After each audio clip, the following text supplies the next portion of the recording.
Pemirsa, Kementerian Pertanian terus mengembangkan budidaya porang sebagai salah satu komoditi ekspor yang menjanjikan dan belakangan ramai diminati para petani. Pengembangan akan dilakukan dari hulu ke hilir, mulai dari memperbanyak bibit hingga menghasilkan produk olahan porang yang memiliki nilai jual tinggi. Skala yang lebih besar. Dengan adanya Kementerian Pertanian terus berupaya mengembangkan budidaya porang atau tanaman penghasil umbi sebagai salah satu komoditas ekspor yang menjanjikan. Dalam diskusi strategi pengembangan porang, Menteri Pertanian Syahrul Yassin Limpo mengatakan ekspor porang kini diminati oleh sekitar 16 negara, diantaranya Tiongkok, Myanmar, Vietnam, dan Jepang. Mentan berharap momentum ini dapat dimanfaatkan dengan mempersiapkan budidaya porang dari hulu ke hilir, mulai dari penggunaan teknologi pertanian untuk memperbanyak bibit unggul, hingga ke hilir dengan memperhatikan produk porang yang akan dijual.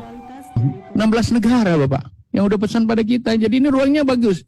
Dan ini masuk dalam cara bertindak 5 di dalam rangka mempersiapkan ketahanan pangan dan kehidupan negara di mana pertanian adalah menjadi pilarnya. 16 negara itu antara lain Tiongkok, Thailand, Taiwan, Myanmar, Vietnam, dan Jepang, selain Cina yang...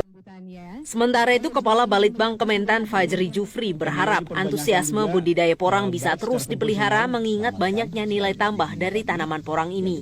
Selain untuk bahan pangan yang sehat, tanaman porang juga dapat diolah menjadi bahan kosmetik.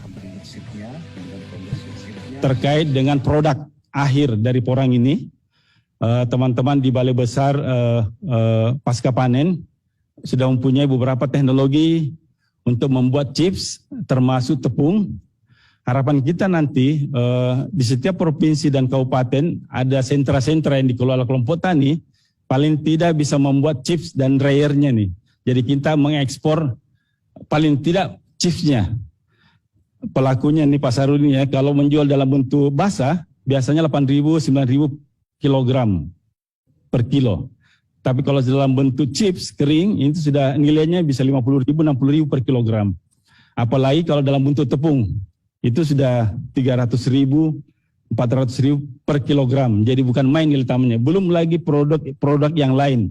Karena bisa untuk kosmetik, untuk pangan fungsional, dan yang lain-lainnya.